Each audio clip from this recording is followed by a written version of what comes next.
إن الحمد لله نحمده ونستعينه ونستغفره ونعوذ بالله من شرور أنفسنا ومن سيئات أعمالنا من يهده الله فلا مضل له ومن يضلل فلا هادي له وأشهد أن لا إله إلا الله وحده لا شريك له وأشهد أن محمدا عبده ورسوله صلوات ربي وسلامه عليه أما بعد فإن خير الحديث كتاب الله وخير الهدي هدي محمد صلى الله عليه وسلم وشر الأمور محدثاتها وكل محدثة بدعة وكل بدعة ضلالة وكل ضلالة في النار. اللهم انفعنا بما علمتنا وعلمنا ما ينفعنا وزدنا علما. سبحانك لا علم لنا إلا ما علمتنا إنك أنت العليم الحكيم. رب اشرح لي صدري ويسر لي أمري واحلل عقدة من لساني يفقهوا قولي. روى الإمام البخاري رحمه الله تعالى عن أبي هريرة رضي الله تعالى عنه قال قال رسول الله صلى الله عليه وسلم من أخذ أموال الناس يريد أداءها أدى الله تعالى عنه أو كما قال صلوات ربي وسلامه عليه. اللہ مالک کی توفیق سے گزشتہ کچھ خطبات جمعہ سے قرض کے حوالے سے بات کی جا رہی ہے. آج کے خطبہ جمعہ میں بھی اللہ کریم کی توفیق سے قرض کے حوالے سے دو باتیں عرض کرنے کا ارادہ لے کے آیا ہوں. اللہ کی توفیق سے بات کا آغاز کر رہا ہوں جہاں تک بات مقررہ وقت میں اللہ کی توفیق سے آپ تک پہنچا پاؤں. پہلی بات، جو شخص قرض لے جائز مقاصد کے لیے اور اس کا پختہ ارادہ ہو کہ میں نے قرض کو ادا کرنا ہے، تو اللہ رب العالمین اس کے قرض کو دنیا ہی میں ادا کروا دیتے ہیں. اس حوالے سے میرے ساتھ صرف دو احادیث سماعت فرمائیے. پہلی حدیث جو ابتدا میں پڑھی گئی، امام بخاری رحمہ اللہ تعالی حضرت ابو ہریرہ رضی اللہ تعالی عنہ سے روایت کرتے ہیں، نبی محترم صلی اللہ علیہ وسلم نے ارشاد فرمایا، جس شخص نے لوگوں کے مالوں کو لیا اور وہ چاہتا ہے کہ میں انہیں ادا کروں، اللہ تعالیٰ اس سے ادا کروا دے. کائنات کی ہر چیز بدل جائے، اللہ کا فرمان اور اللہ کے نبی کریم صلی اللہ علیہ وسلم کی بتلائی ہوئی خبر وہ غلط نہیں ہو سکتی.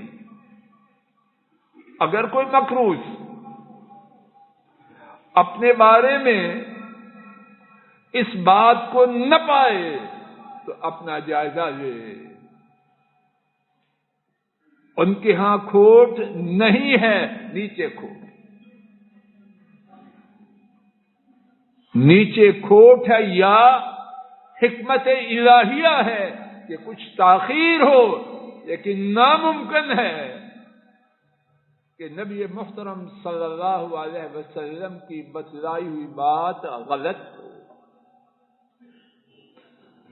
شاید کو کہے اس حدیث شریف میں دنیا کا ذکر نہیں، آئیے میرے ساتھ ایک اور حدیث شریف بھی سماعت فرمائیے، اس میں دنیا کا ذکر بھی دو ٹوک انداز میں ہے۔ امام ابن ماجہ رحمہ اللہ ام المؤمنین میمونہ رضی اللہ تعالی عنہا سے روایت کرتے ہیں، انہوں نے بیان کیا میں نے اپنے حبیب اپنے خلیل محمد کریم صلی اللہ علیہ وسلم ان کی مراد ہے، میں نے اپنے حبیب اپنے خلیل شوہر محترم بھی ہیں، قائد بھی ہیں، نبی بھی ہیں، رسول بھی ہیں، پیشوا بھی ہیں، قائد بھی ہیں، ان کو فرماتے ہوئے سنا ما من مسلم یدان دینا یعلم اللہ منه انه يريد اداءه الا ادى الله تعالى عنه في الدنيا او كما قال صلوات ربی وسلام علیہ۔ فرمایا کوئی مسلمان نہیں وہ قرضہ لے اور اللہ جانتے ہوں کہ وہ اندر سے، اللہ جانتے ہو کہ وہ اپنے اندر سے قرضہ ادا کرنے کی نیت اور ارادہ رکھتا ہے، فرمایا مگر اللہ تعالی اس سے وہ قرضہ دنیا میں ادا کروا لے۔ حضرات خواتین پھر تاکید سے اپنے دل و دماغ میں یہ حقیقت جاگزی فرما لیجیے، مقروض اگر قرض کی ادائیگی کا سچا ارادہ رکھے، اللہ رب العالمین اس کے قرضے کو دنیا ہی میں اس سے ادا کروا دے۔ آئیے ایک ثابت شدہ اس بارے میں واقعہ بھی سماعت فرمائیے، اور وہ واقعہ کچی پکی روٹی یا کسی بزرگ کا بیان کردہ نہیں، محمد کریم صلی اللہ علیہ وسلم نے اس واقعہ کو بیان کیا، اور وہ واقعہ صحیح بخاری قرآن پاک کے بعد اس وقت دنیا کی تمام کتابوں میں سب سے زیادہ صحیح کتاب صحیح بخاری میں موجود۔ حضرت ابو ہریرہ رضی اللہ تعالی عنہ اس کے راوی ہیں، نبی محترم صلی اللہ علیہ وسلم نے فرمایا بنو اسرائیل کا ایک شخص ایک دوسرے شخص سے قرض مانگتا ہے، 1000 دینار کا قرض چاہیے، اور 1000 دینار بہت بڑی رقم تھی۔ اس شخص نے کہا ائتنی بالشہداء، گواہ لاؤ، اشہدہم، میں ان کو اس قرض کے معاملے پہ گواہ ٹھہراؤں۔ قرض لینے والے نے کہا کفا باللہ شہیدا، اللہ کافی گواہ ہے۔ اس نے کہا فاتنی ضامنہ، کوئی ضمانت دینے والا لاؤ۔ قرض لینے والے نے کہا، جو لینے کا ارادہ رکھتا تھا، کفا باللہ ضامنہ، اللہ کافی ہیں ضامن۔ قرض دینے والے نے کہا منظور ہے، 1000 دینار اسے دے دیا۔ اب وہ مقروض کسی دوسری جگہ ایک دریائی سفر پر جاتا ہے، وہاں گیا، اپنا کام مکمل کیا، مدت طے تھی، چاہتا ہے واپس آؤں، دریا کو پار کر کے جو سواری تھی اس پہ سوار ہو کے اور جا کے قرض کو معینہ مدت پر ادا کروں۔ اب سواری کا نام و نشان نہیں، جستجو کرتا ہے، تلاش کرتا ہے، پریشان ہیں، کوئی سواری نہیں مل رہی۔ اب کیا کرتا ہے؟ وعدہ کیا ہوا ہے، وقت سر پر ہے اور وہ اپنے وعدے کا کھرا ہے۔ ایک لکڑی لی، اس میں سوراخ کیا، اور یہ کچی پکی کہانی نہیں، محمد کریم صلی اللہ علیہ وسلم نے یہ واقعہ بیان کیا ہے، اور صحیح بخاری میں آج بھی اللہ کے فضل و کرم سے موجود، آج بھی میں اس کو پڑھ کے آیا، پہلے بھی پڑھا ہے، آج بھی نئے سرے سے پڑھ کے آیا۔ اس شخص نے ایک لکڑی لی، اس میں سوراخ کیا، 1000 دینار اور ایک تحریر اس میں لکھ بھیجی کہ یہ آپ کا دیا ہوا قرض میں دے رہا ہوں، اور اس کو کیلوں سے بند کیا اور دریا میں ڈال دیا، اور پھر اپنے اللہ سے گفتگو کی۔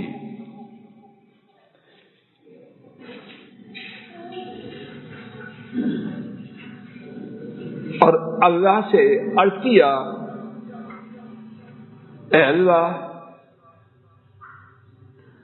آپ جانتے ہیں میں نے فلاں شخص سے قرض مانگا، اس نے کفیل مانگا، میں نے کہا اللہ ضامن کافی ہے، وہ اس پر راضی ہو گیا۔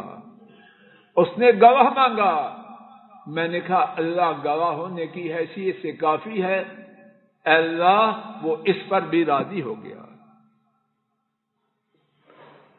اے اللہ، اب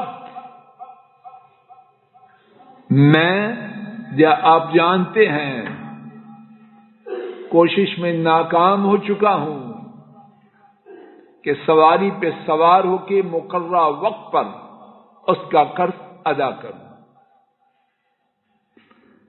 اے اللہ، اب میرے بس میں کچھ نہیں،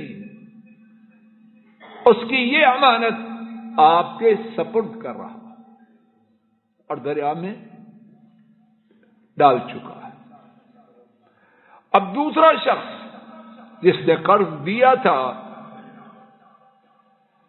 وہ اپنے گھر سے نکلتا ہے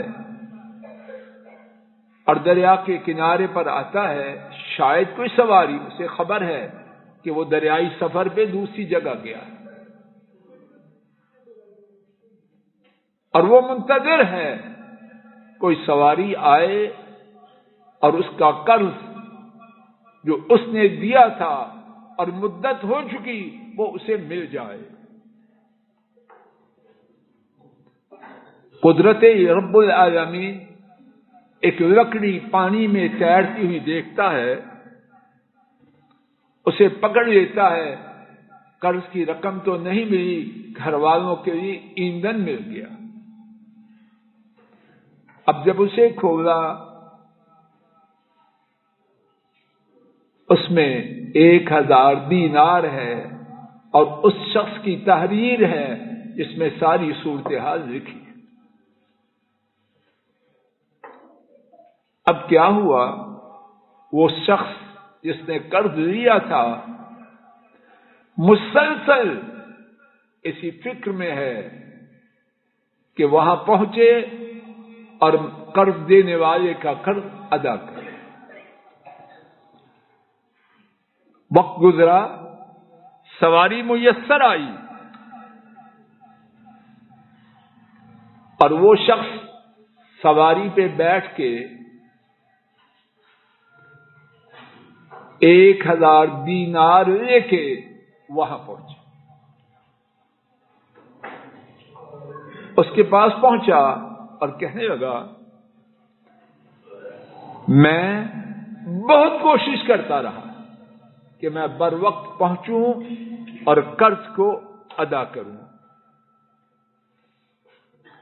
اور میں نے اس سے پہلے کوئی سواری آپ کے قرض کی ادائیگی کے لیے مجھے یہاں لانے والی نہ پائی. قرض دینے والے نے کہا هل كنت بعثت الی بشیء، کیا تو اس سے پہلے مجھے کچھ بھیج چکا ہے؟ قرض دینے والے نے کہا میں آپ کو بتلا چکا ہوں کہ مجھے کوئی سواری ہی نہ ملی. اس قرض دینے والے نے کہا فإن اللہ قد أدى عنك، اللہ پاک نے اس قرض کی رقم کو مجھ تک پہنچا دیا. الذی بعث فی الخشبہ، جو تو نے لکڑی میں مجھے روانہ کی تھی. انصرف بالالف الدینار راشدہ، ہدایت یافتہ ہو کر 1000 دینار جو اب مجھے دے رہے ہو یہ لے کے واپس چلے جاؤ. میرا قرض مجھے پہنچ چکا ہے اور رب العالمین نے پہنچایا. حضرات و خواتین، اللہ قادر تھے، ہیں اور رہیں گے کہ نہیں؟ اگر اللہ تعالی اس قسم کے حالات میں قرض کی ادائیگی کے لیے اسے پہنچانے کا بندوبست کر سکتے ہیں تو آج نہیں کر سکتے. قرض کے حوالے سے آج کی گفتگو کا دوسرا نقطہ، قرض کو واپس کروانے کے لیے ہم نے اسلام کی کچھ تدبیروں کو گزشتہ خطبات جمعہ میں سنا. کچھ لوگ اپنی طرف سے مزید تجویزیں دیتے ہیں. انہی میں سے ایک تجویز کچھ پڑھے لکھے لوگ بھی پیش کرتے ہیں کہ اگر کوئی بر وقت قرض ادا نہ کرے تو اس کو جرمانہ ہونا چاہیے. اس کو جرمانہ ہونا چاہیے. مثال کے طور پر 100 لیے ہیں بغیر سود کے، وعدہ ہے 1 ماہ میں ادا کروں. اگر 1 ماہ میں ادا نہیں کیے تو اس پر 10% جرمانہ ہو. اور ساتھ ہی اپنی تجویز کو خوبصورت بنانے کے لیے کہتے ہیں یہ جرمانہ قرض دینے والا وصول نہ کرے، لیکن جس نے تاخیر کی ہے اس کے ذمہ ہو اور کسی فلاحی کام میں خرچ کر دیا جائے. تجویز سمجھ میں آ گئی؟ فرمائیے کیا یہ تجویز ٹھیک ہے؟ سماعت فرمائیے توجہ سے. اس میں ایک سے زیادہ غلط باتیں ہیں. پہلی بات، سود کا لینا حرام ہے تو دینا جائز. امام مسلم حضرت عبداللہ رضی اللہ تعالی عنہ سے روایت کرتے ہیں لعن رسول اللہ صلی اللہ علیہ وسلم آکلہ و موکلہ. رسول اللہ صلی اللہ علیہ وسلم نے اس پر لعنت کی جو سود کھاتا ہے، اور کس پر کی؟ جو کھلاتا ہے. تو جس سے سود جرمانے کے نام پہ لیا جا رہا ہے، آپ کی اس بات سے وہ لعنتی بنا یا نہ بنا؟ اور امام مسلم نے حضرت جابر رضی اللہ تعالی عنہ سے روایت کی نبی کریم صلی اللہ علیہ وسلم کے حوالے سے کہ آپ نے لعن رسول اللہ صلی اللہ علیہ وسلم آکلہ وموکلہ وکاتبہ وشاہدی وقال وہم سواء. رسول اللہ صلی اللہ علیہ وسلم نے سود کھانے والے پر، سود کھلانے والے پر، سودی معاملہ لکھنے والے پر اور سودی معاملے پہ گواہی دینے والے دونوں اشخاص پر لعنت، اور فرمایا وہ سارے کے سارے برابر ہیں، یعنی سارے کے سارے گناہ میں شریک ہیں. یہ معاملہ جس میں جرمانہ دینے والا لعنتی ہو، یہ ٹھیک کیسے ہو سکتا ہے؟ اس پہ دوسرا تبصرہ قرض کا دینا.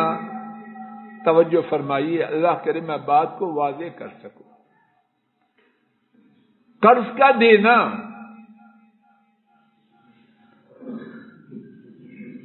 یہ فرض ہے یا کیا ہے؟ قرض کا دینا مستحب ہے، اچھا کام. کسی مسلمان کی مدد کرتے ہوئے قرض کا دینا بڑی اچھی بات. اور سود سے بچنا یہ فرض ہے یا کیا ہے؟ سود سے بچنا اچھا کام ہے یا ضروری ہے؟ جواب دیجیے. یا دوسرے الفاظ میں سود سے بچنا، سود حرام ہے، لینا دینا ہر دو صورت حرام ہے، اور قرض دینا ایک پسندیدہ کام ہے. عقل کا سودا کرے کوئی، ایک پسندیدہ کام کے لیے حرام کام کرنا. جس نے جرمانے کے بغیر قرض نہیں دینا وہ کیا کرے؟ کیا کرے؟ قرض نہ دے. قرض نہ دینے پر مارا نہ جائے گا، لیکن سود کھانے کھلانے پر مارا جائے گا. تیسری بات، اسلام میں قرض کی واپسی کے لیے بہت تدبیریں ہیں. میرے ساتھ ان کی ایک ہلکی سی فہرست سماعت فرمائیے. ان میں سے کچھ ذکر کی جا چکی ہیں، کچھ کا ذکر بھی نہیں ہوا. وہ شخص جو قرض ادا نہیں کرتا، استطاعت کے باوجود وہ فاسق ہے. اسلامی عدالتوں میں اس کی گواہی مسترد ہے. نمبر 2، جو غنی ہونے کے باوجود قرض ادا نہیں کرتا، قرض لینے والے کے لیے اس کی بے عزتی کرنا جائز ہے. نمبر 3، اسلامی ریاست اس کو گرفتار کرے گی.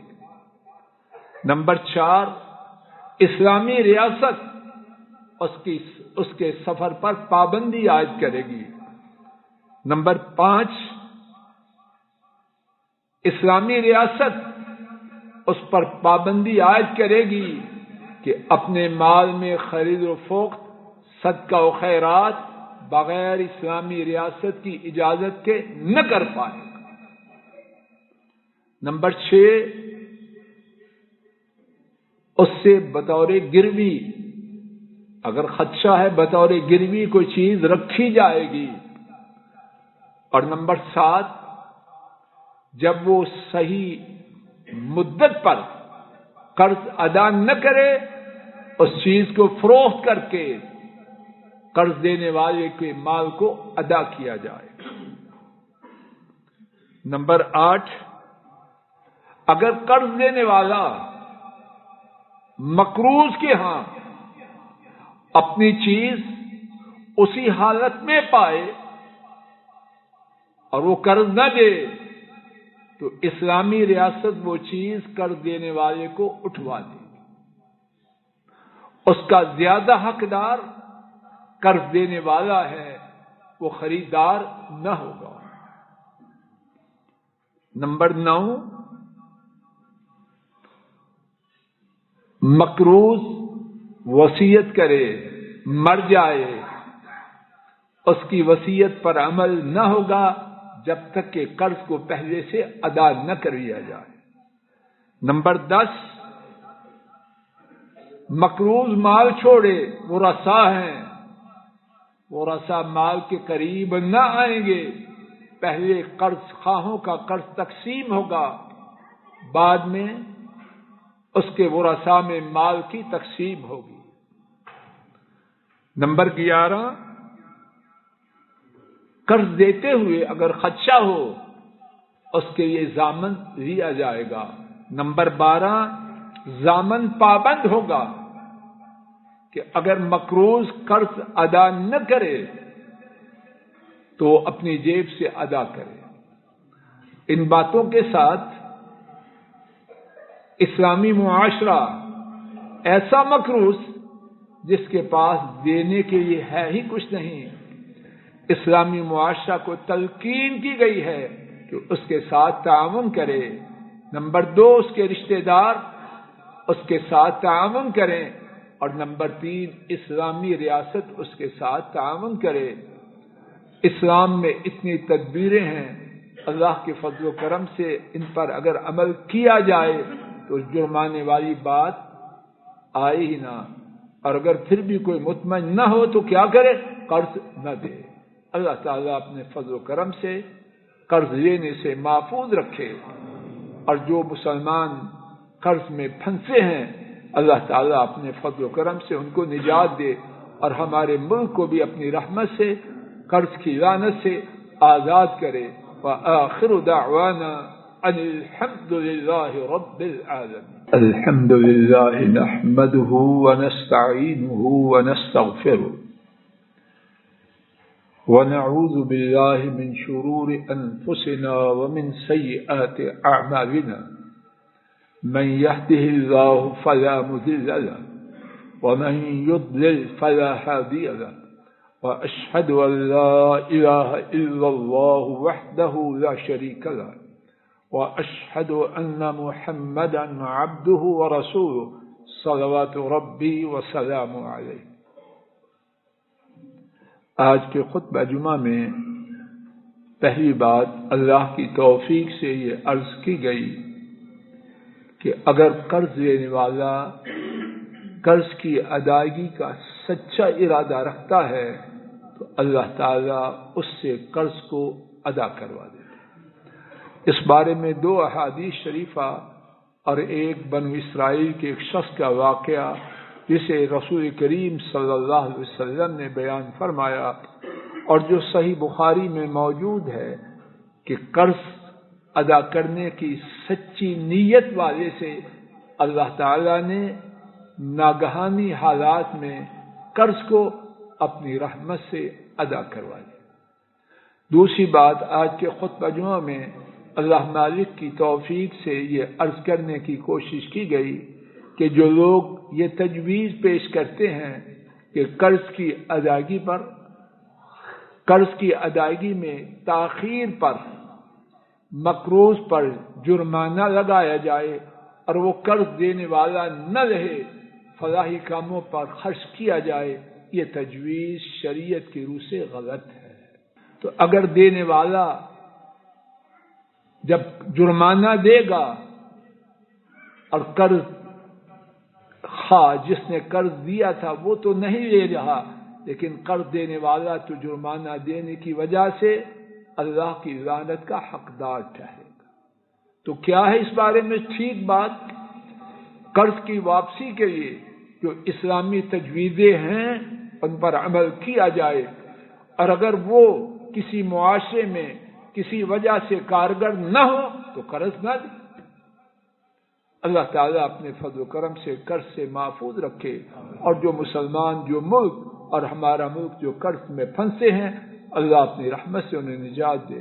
اللہم صلی علی محمد وعلى آل محمد كما صليت على إبراهيم وعلى آل إبراهيم إنك حميد مجيد اللهم بارك على محمد وعلى آل محمد كما باركت على إبراهيم وعلى آل إبراهيم إنك حميد مجيد.